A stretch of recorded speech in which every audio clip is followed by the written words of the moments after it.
Hi, I'm Randy Nelson. I'm the off-road technical trainer for Polaris Industries, and today I'm going to show you how to install A-arm guard kits on this Polaris RS1.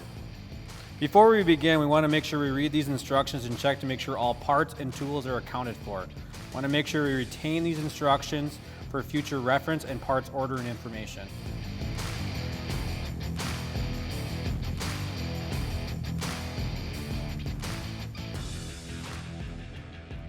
So to prepare the vehicle to accept the A-arm guards, we're going to have to remove the factory guards, which are right here. So using a T25 Torx, just going to remove the screws from the vehicle.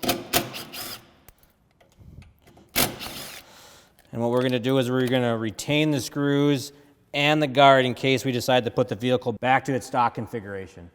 So with the clamps that are provided in the kit, all the holes are going to line up with these clamps. So you just put the clamp on the top side, and then the bolt with the washer are going to come from the bottom side and screw into that to hold them in place. So you'll have 4 clamps per A-arm, and then 4 screws to secure this all together. What you'll notice on our A-arm guards, on our clamps, 3 of the 4 clamps are actually on the tubular surface of the A-arm, and the 4th clamp is on the gusset that connects the 2 tubes together. So we'll go ahead and put all these clamps on, tighten everything down, and then we'll repeat the process on the other side of the vehicle.